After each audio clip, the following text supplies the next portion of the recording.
Mar, muchas gracias porque siempre estás en la primera línea del compromiso.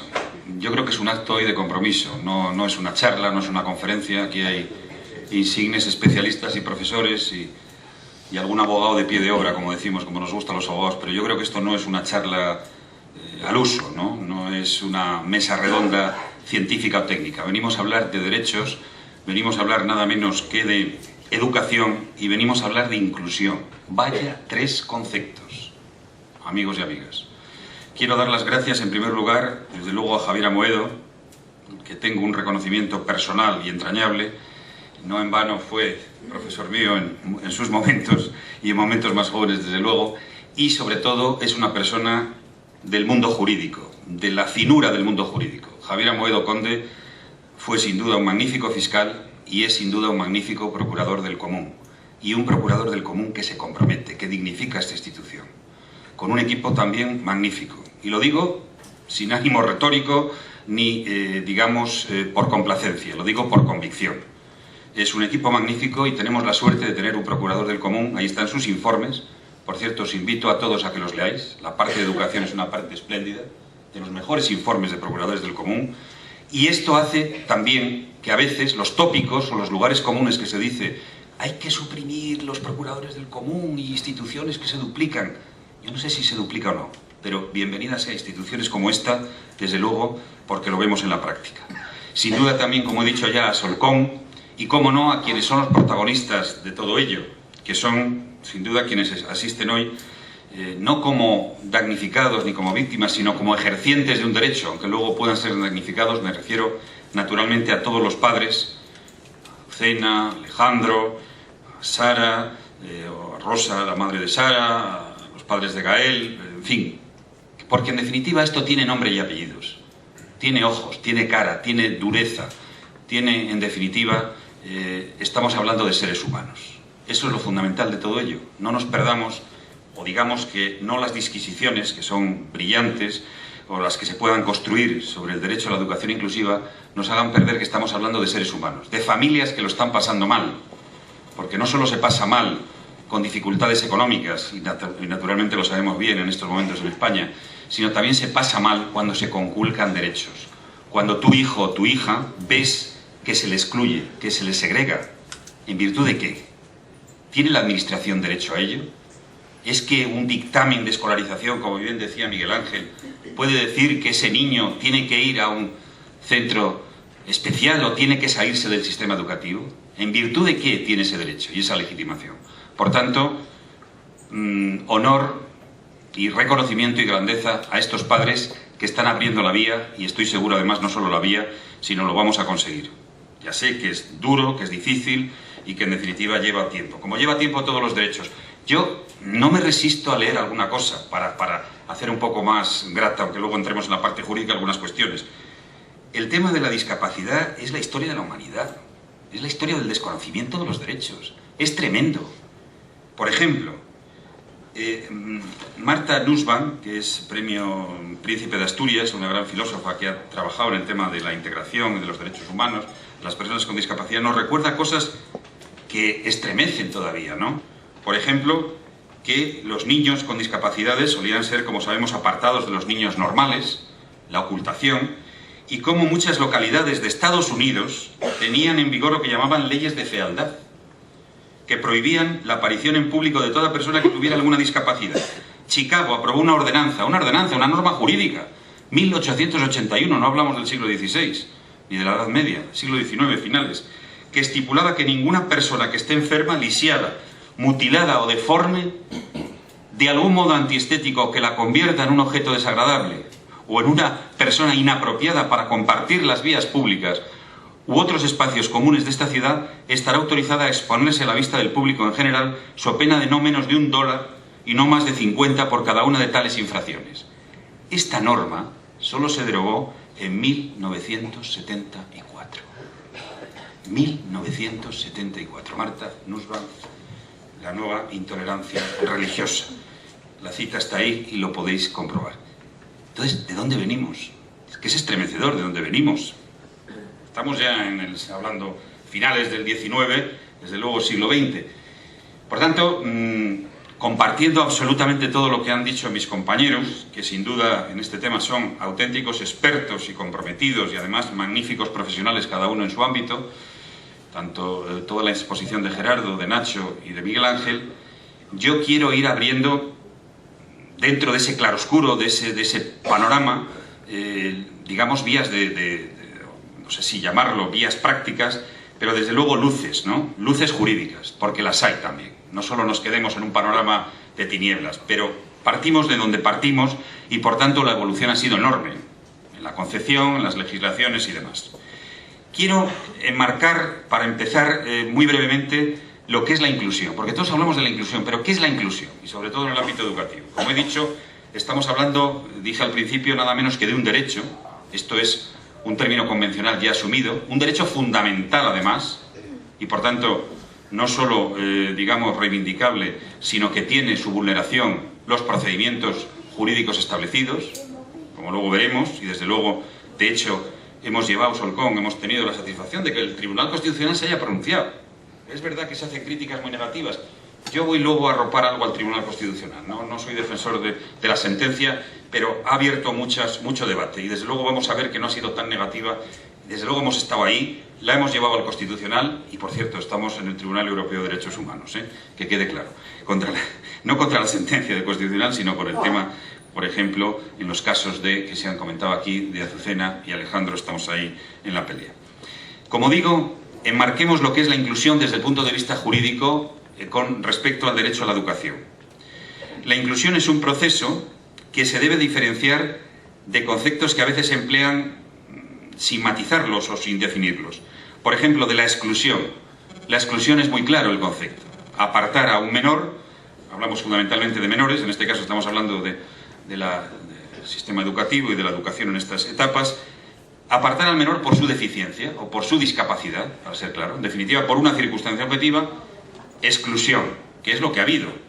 Eso más que exclusión era invisibilidad, pero en definitiva exclusión, la oscura etapa de la exclusión que todavía lamentablemente sigue en algunos aspectos. Segregación, lo que estamos denunciando hoy aquí, remitir al menor a un centro educativo especial en base a su discapacidad. Bueno, este menor o este alumno tiene una situación, un rasgo de discapacidad, tiene que ir con los suyos, con los iguales, que decía Campoy, que dice alguna sentencia. ¿Y cuáles son los iguales? Pues los que son igual que ellos. Y en algunas sentencias, efectivamente, o algunos razonamientos se dice, más que sentencias por la administración, en los dictámenes de escolarización, con quién va a estar mejor que con sus iguales, ¿no? Porque ahí tiene un entorno, efectivamente, eso es segregación manifiesta, pura y dura. Y en tercer lugar, integración. A veces se confunde integración con lo que es en definitiva la inclusión, y quiero matizarlo. La integración es lo que ha venido siendo hasta ahora, lo que decía la evolución, con mucho acierto Ignacio Campoy, y que en gran medida todavía en algún aspecto está en nuestra legislación. Es decir, no es el centro educativo el que tiene que adaptarse al menor, sino al menor le vamos a llevar a un centro ordinario y si no se adapta, pues o tendrá que marcharse o en definitiva él tiene que adaptarse. Eso es la integración, que no es inclusión y que, en nuestra opinión, es vulneradora del derecho fundamental, que en definitiva es la educación en igualdad y en ecuación de igualdad con todos en general. No con los iguales aquí, con todos, con los miopes, como puedo ser yo, con las personas, como bien se decía, los delgados, los gordos, los altos, los bajos, los negros, los blancos y los de todas las razas, condiciones y religiones. Con todos. Por tanto, la inclusión es un proceso que implica, según la Convención, que con mucho detalle, y no voy a detenerme en ello, ha efectuado con, además, agudeza y brillantez Nacho Campoy, es, según la Convención, fundamental la no discriminación por discapacidad, realizando ajustes razonables y una transformación de la escuela para crear un sistema educativo inclusivo, refuerzo de programas de formación para los profesores, básico, fondos razonables, piden grandes los fondos razonables, entornos incluyentes y otros sistemas de evaluación y desaparición de centros o escuelas especiales. Quiero definir el derecho a la educación inclusiva, ha de definirse como un derecho prestacional, es decir, no es un derecho pasivo, no es un derecho por omisión. El legislador o en la Constitución no cabe con el legislador que reconozcan tengo un derecho a la educación. Todos tenemos un derecho a la manifestación, por ejemplo, un derecho a la libertad de expresión. Y lo que pedimos del poder político de la administración es que no interfiera, que nos deje manifestarnos, en los términos naturalmente legales de manifestación, sin emplear violencia, sin insultar, etc. Pero esto es más. Esto obliga al legislador, obliga a la administración, para ser más precisos, obliga también al legislador, por supuesto, a la administración educativa, y en su caso a los jueces, si se conculcan, a que yo tengo el derecho a que me pongan los apoyos, los refuerzos, los ajustes razonables. Y en función, además, de mis necesidades. Estoy hablando desde el punto de vista de yo, titular, de ese menor que tiene ese derecho a la educación. Por tanto, no vale con decir, bueno, sí, vamos a hacer un informe de evaluación. No, no, no. Analicemos y transformemos el centro, el sistema, para poner todos los medios y todos los apoyos que requieren sus necesidades educativas especiales. Las leyes, como sabéis, las leyes educativas hablan de necesidades educativas especiales. Es la palabra especial, incluso igual que los centros especiales, necesidades educativas especiales, las necesidades educativas de cada alumno, de cada persona, habría que decir. Y entonces, es dentro de esa diversidad, evidentemente, si una persona tiene una discapacidad, necesitará, y cada caso concreto será cada caso concreto. Esto es inclusión, y este es el concepto esencial del derecho a la educación inclusiva. Campoy, que es un experto, vamos, de derechos humanos, sin duda, y está en un instituto prestigioso, como es el Instituto de la Carlos III, Bartolomé, Las Casas, sin duda, ha dicho antes una cosa importante. Hay sentencias que dicen, no es un derecho absoluto. Todos sabemos que la jurisprudencia, y desde luego la jurisprudencia del Constitucional, claramente dice que los derechos hay que ponderarlos cuando no colisionen con otros derechos. Eso está claro. Por ejemplo, el derecho a la libertad de expresión es clásica, la colisión en su caso con el derecho al honor, etc. En este caso, lo que hay es fundamental es que decir más que esa colisión, cuál es el concepto, o mejor dicho, el núcleo esencial básico, es decir, el núcleo esencial básico delimitador de ese derecho. Y el núcleo esencial básico delimitador de ese derecho es lo que he señalado, es decir, el derecho a los ajustes razonables, a la no discriminación, a la transformación, etcétera, etcétera. Esa es la clave de la inclusión. Eso es inclusión, valdría ya con eso decirlo. ¿Y cómo es el panorama? Una vez definido el derecho, ¿cómo está el panorama? ¿Qué nos dice el legislador? ¿Qué nos dice la administración? ¿Qué nos dicen los jueces y tribunales? La legislación nos dice cosas que suenan bien. Formalmente está reconocido. Es más, yo creo que no me haría falta ya, y de hecho el Tribunal Constitucional no me harían falta incluso leyes ordinarias con irme a una combinación del artículo 27 del derecho a la educación con el artículo 14, el derecho a la igualdad sin discriminación, y puesto en conexión con el artículo 49, integración de los discapacitados, aunque no está dentro de los principios rectores, no es derecho fundamental, pero el juego de los artículos 14 y 27 de la Constitución permite afirmar que encaja ya el derecho a la educación inclusiva. ¿Por qué? Porque dice el derecho de todos a la educación, por tanto sin discriminación, enlazado, el derecho de todos, perdón, y enlazado con el derecho de la igualdad de no discriminación. En este caso, por ejemplo, los factores de discapacidad, o mejor dicho, basarse en motivos de discapacidad para producir esas segregaciones, es un elemento discriminatorio claramente. Por tanto, ya con la Constitución me valdría, ya tendríamos una interpretación adecuada. Otra cosa es la interpretación que se ha hecho. Campoy ha hablado de dónde estaba ya desde la LOCSE en el año 1990, hablaba de las medidas de atención a la diversidad, de los centros ordinarios. Bien, incluso el texto actual, digamos a nivel general, a nivel de la LOE, tiene un problema fundamental la LOE, que la LOE es un texto, evidentemente, del año 2006, de mayo de 2006. Digo, tiene un problema fundamental porque lo que nos ha leído luego del decreto, Real Decreto Legislativo 1/2013, que efectivamente hace una refundición, lo que hace es copiar la LOE. Es que el problema es que ha copiado la LOE. Y claro, ¿qué pasa? Que entre la LOE y el 2013 hay un hecho fundamental, que es la Convención. Y esto tendría que haberse incorporado ahí. Por tanto, no se ha incorporado. Y ha de sostenerse que la frase famosa de que el alumno solo irá a un centro de educación especial cuando sus necesidades no puedan ser atendidas en el marco de las medidas de atención a la diversidad de los centros ordinarios, con esta literalidad, si no me equivoco, está recogido en el Decreto Legislativo 1/2013, es decir, el texto refundido de la Ley General de Derechos de las Personas con Discapacidad. Bien, sin embargo, en este texto, en mi opinión, hay algún avance legal importante, porque, por ejemplo, se reconoce la regulación de apoyos y ajustes razonables, aparece el concepto de ajuste razonable, que está en la Convención, y un tema importante, habla también de que esta escolarización deberá ser fundamentalmente en centros de educación especial y solo cuando excepcionalmente, al menos es un avance que dice excepcionalmente, lo dice expresamente, no puedan ser atendidas en el marco de las medidas de atención a la diversidad, es decir, la misma terminología, y añade, tomando en consideración la opinión de los padres o tutores. Aquí nos abre, es verdad que es una expresión que requeriría incluso, porque ¿qué es tomar en consideración?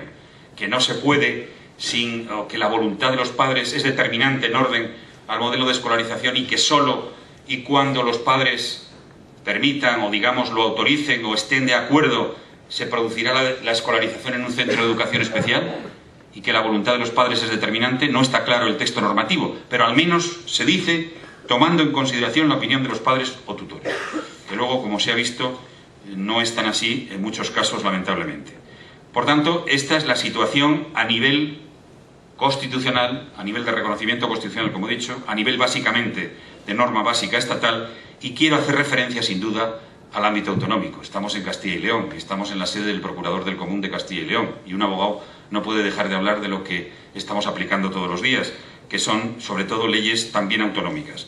Por cierto, hay que decir, y luego tendré ocasión de comentar una reciente sentencia que hemos tenido la satisfacción de tener un resultado favorable, bien está pendiente un recurso, pero me voy a referir a ella por su importancia, en Cataluña. Es curioso cómo allí la Generalitat de Cataluña, tan defensora de las leyes autonómicas, tan defensora de la identidad catalana, sin embargo, cuando se cuestiona el derecho a la educación inclusiva, nos dice que sus propias leyes no son aplicables y que debe regir la LOE, incluso la LOE, y siquiera el texto tal, que esa ley no... Bueno, luego lo veremos y lo precisaremos.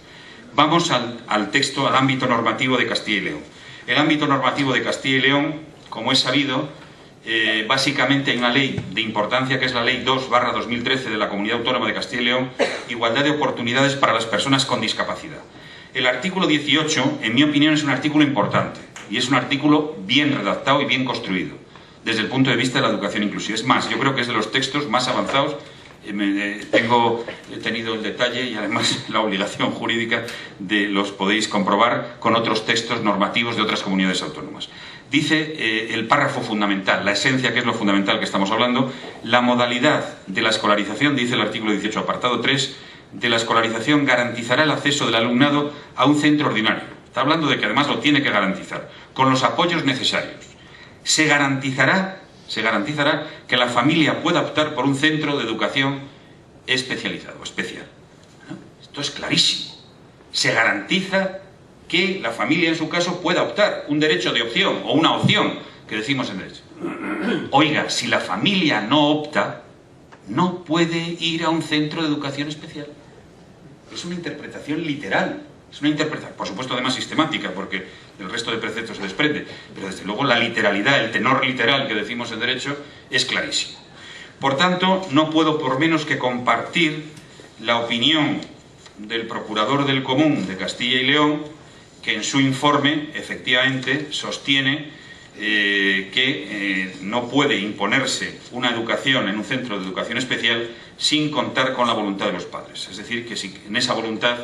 lo dice además con una claridad que me voy a permitir leerlo, está en el informe, lo tenéis como es lógico a disposición de cualquiera en la página web de esta institución, y dice el Procurador del Común que en los términos de la normativa vigente en nuestra comunidad son los padres y tutores de los alumnos con discapacidad los que habrían de optar por la modalidad de escolarización en centros de educación especial, y que en otro caso la Administración Educativa debe garantizar la educación inclusiva de dichos alumnos, poniendo a disposición de los mismos el acceso a centros ordinarios en los que se puedan escolarizar con los apoyos que resulten necesarios.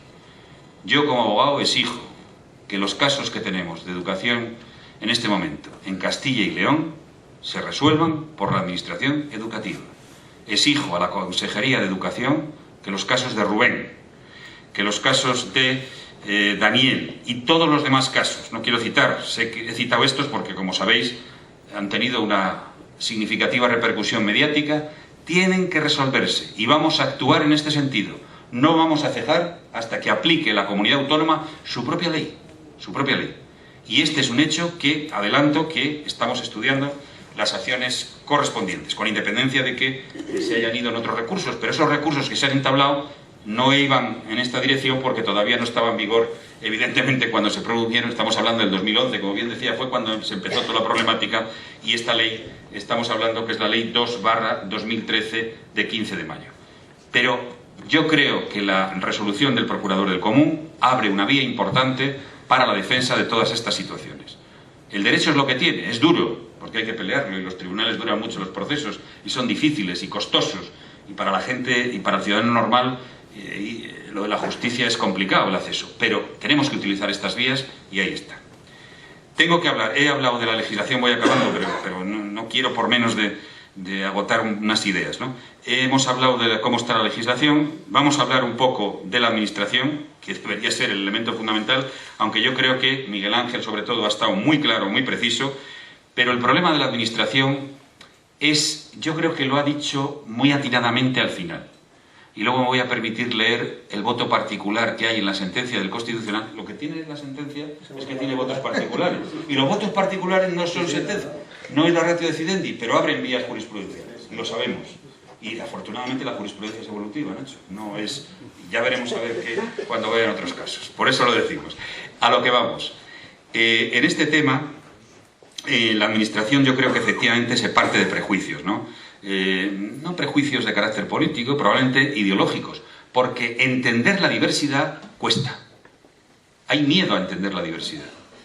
El problema fundamental de las democracias actuales es que tenemos que gobernar la diversidad, y lo estamos viendo, y en muchos casos dramáticamente lo estamos viendo. La tolerancia, en cómo gobernar la diversidad. Afortunadamente, el mundo es muy amplio y afortunadamente somos muy diversos. Pero si en una familia somos diversos, si en una pareja es la diversidad lo que enriquece a esa pareja, en una familia, ¿qué decir de las sociedades? ¿Qué decir del mundo y además del mundo actual? Pues que es muy diverso, afortunadamente. Gobernar eso es el reto que tienen hoy, sin duda, todos los países y, desde luego, en especial los responsables públicos.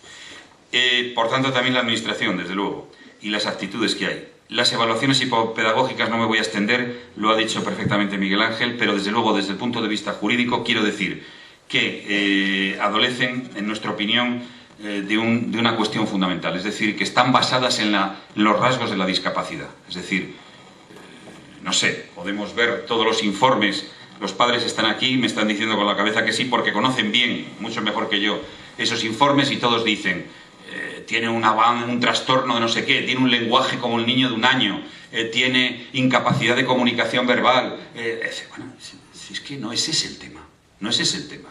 Dígame usted qué apoyos educativos requiere, y qué apoyos educativos necesita en función de su personalidad. Y eso, lamentablemente, no ocurre. Quiero poner de manifiesto restricción manifiesta e indefensión de los padres. Se ha dicho, pero no participan en el proceso. No es verdad. La administración educativa dice, los padres participan. No es verdad. ¿Sabéis cómo participan? Porque al final les dan el dictamen de escolarización y pone ahí una casilla, conformidad o disconformidad. Y aparecen los padres, ellos de su puño y letra, la mayor parte de las veces, diciendo, no estoy conforme, tal, o sí estoy conforme. Esa es la participación de los padres. No, esencialmente, en orden jurídico, eso desde luego causa indefensión. Bueno, y actitudes de criminalización hacia los padres. No nos olvidemos una cosa, si hay unos casos hoy, en nuestra opinión, desenfocadamente, y no es el caso ahora, porque además yo soy profesional de un tema de ellos y llegará el momento donde tenga que exponer lo que será en la sala y en el tribunal, pero sí quiero decir una cosa. Es verdad que hay acusaciones de fiscalías, no todas, ni mucho menos, y la actitud de la Fiscalía en general es una actitud muy positiva, muy favorable. La fiscal general del Estado es una persona comprometida, la actual fiscal general del Estado, Consuelo Madrigal, ha sido fiscal de menores y tiene unos informes claramente, digamos, de defensa del derecho a la educación inclusiva y desde luego de no criminalización de estas conductas. Conductas, digo, de aquel padre que se resiste a llevar, que en su ejercicio de su derecho, en definitiva, no quiere que su hijo vaya a la segregación. Pero, sin embargo, viene todo por las comisiones de absentismo escolar, no nos olvidemos. Y eso es la administración, que lo manda a las fiscalías. No, bueno, esto es una cosa que se hace rutinariamente, te dicen, sí, rutinariamente, pero ahí el papel es donde luego se complica.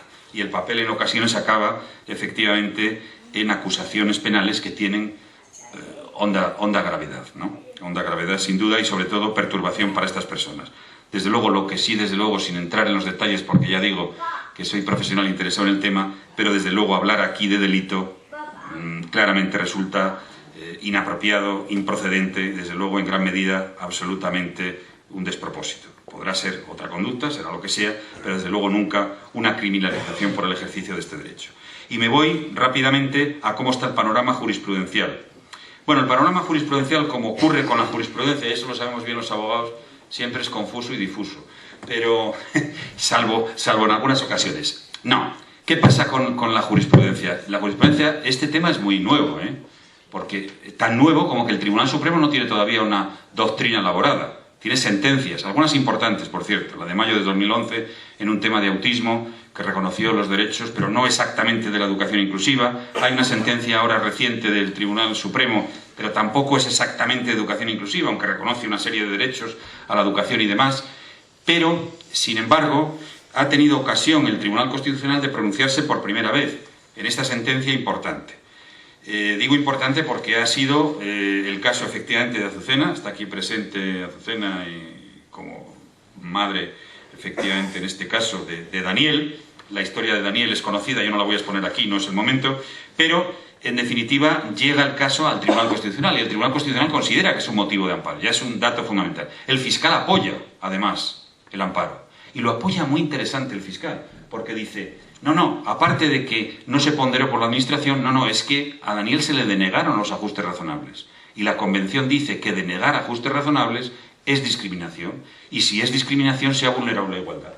Y por tanto el artículo 14 de la Constitución. Es un razonamiento impecable del Ministerio Fiscal en el ámbito del Tribunal Constitucional. También es impecable jurídicamente los votos particulares. Pero la sentencia, el núcleo de la sentencia no está mal cuando dice que, en definitiva, es verdad que habla de principio, no sería lo más correcto, pero habla de promover la escolarización de menores en un centro de educación ordinaria, proporcionándoles los apoyos necesarios, y luego dice, es donde introduce un poco la confusión la sentencia del Constitucional, que la Administración deberá exteriorizar los motivos por los que se ha seguido esta opción, es decir, la educación especial, ¿por qué ha acordado la escolarización del alumno en un centro de educación especial por ser inviable la integración del menor discapacitado? Sin embargo, desplaza la carga de la prueba a que sea la Administración la que motive, la que justifique, la que explique por qué, de manera excepcional, yo diría que muy excepcional no debería caber, pero bueno, estamos jugando en términos jurídicos, en definitiva, tiene que ir a un centro de educación especial el menor. Sin embargo, luego, la sentencia incurre efectivamente en los defectos técnicos que señalaba Ignacio cuando dice que aquí en este caso no es necesario proceder a una ponderación acerca de los ajustes que precisa, pueden ser o no prestados, pero bueno, si está diciendo que sí, que hay que motivarlo, entonces habrá que hacer la ponderación, y más en un derecho fundamental, que la ponderación es clave, cada caso concreto, y bien lo sabe Ignacio, pueden ser o no prestados, pues dicha decisión lleva implícito, es un poco fuerte, en atención a la grave discapacidad del alumno y la atención individualizada que requiere que sus singulares necesidades estén mejor atendidas en un centro de educación especial. Pero bueno, vamos a ver, entonces aquí ya nos vamos. Entonces, ¿cómo que en atención a la grave discapacidad? Entonces, nunca, porque la mayoría son casos de grave discapacidad, o de discapacidad, además la calificación estos efectos no es la cuestión, ¿no? En definitiva, ese es el problema, que al final el Constitucional se perdió. Lo digo y sé además que se ha perdido, pero conseguiremos sentencias mejores. Ya el voto particular es muy significativo, cuando dice que nuestro pronunciamiento de dos magistrados del Alto Tribunal, del Constitucional, debería ser radicalmente distinto.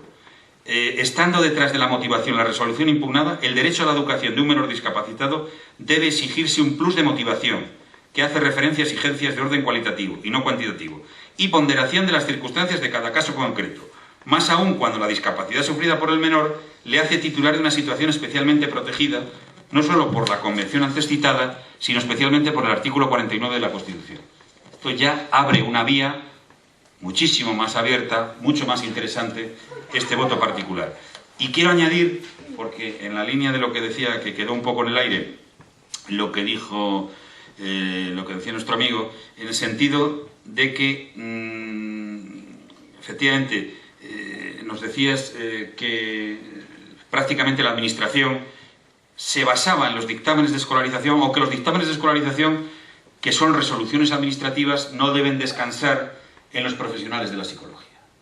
Dicho claramente. Pues bien, el Tribunal Constitucional, en este voto, en estos votos particulares, lo preciso, dice que no deben, los correspondientes informes técnicos no deben descansar exclusivamente en ellos, sino que a la vista de los mismos la Administración debe motivar y ponderar una decisión que solamente a ella le corresponde. Esta es la clave, ¿eh? Esta es la clave. Oiga, no me diga usted en una resolución que son 2 líneas, conforme al dictamen de escolarización tal, debe ir a un centro de educación especial. No, no. Usted debe motivarlo, porque usted es el órgano competente, nos guste o no nos guste, y sobre ello se podría, hacer disquisiciones, pero en definitiva es la Administración la que resuelve la escolarización de ese alumno. Y por tanto debe motivar ella, no basarse, escudarse o dar cobertura en informes de técnicos, que además era una parte técnica, pero la parte administrativa y la parte jurídica tiene que ser naturalmente de la Administración. Este sí que es un tema nuclear que quería en definitiva señalar. Bien, yo por último me voy a referir a que, como digo, después de la sentencia del Constitucional, seguimos en los tribunales cuando hay casos de estos. Solcon, desde luego, es una asociación activa y los abogados o los jurídicos que colaboramos con la asociación siempre tenemos oportunidad de casos, y en este caso concreto, es un menor, es un niño de Barcelona, hemos tenido la satisfacción de obtener una sentencia favorable. Es verdad que en primera instancia, es verdad que va a haber un recurso de la Generalitat, que lo hay ya en trámite, pero quiero señalar que esta sentencia se produce ya después de la sentencia del Constitucional y el juez hace una lectura impecable de la sentencia. Bien, dice que además lo más importante es que, porque la ley está así, nos guste o no nos guste, la ley habla de eso, de que cuando no se puede atender y con lo de los ajenos sean razonables o tal, y sobre todo el famoso tema este de que cuando no se puede atender en el ámbito de la educación o de los centros ordinarios, pero dice que entrando en juego el derecho fundamental de la educación de esta sentencia, es exigible a la Administración la motivación de la existencia de tal esfuerzo desproporcionado, motivación absolutamente inexistente en este caso, y seguidamente la prueba cumplida de dicha desproporción, en el esfuerzo o en los medios necesarios para garantizar el derecho a la educación inclusiva del menor. Es decir, da a entender que tiene que haber una prueba cumplida, rigurosa y exacta de la Administración de por qué un menor no tiene que escolarizarse en el sistema educativo ordinario. Caso, en definitiva, es como está la ponderación jurídica hoy. Y que eso incumbe a la Administración. Y que además, cuando no hay prueba de ello, en este caso además hubo la suerte de que los testigos que declararon eran los educadores, los refuerzos educativos que tenía el menor.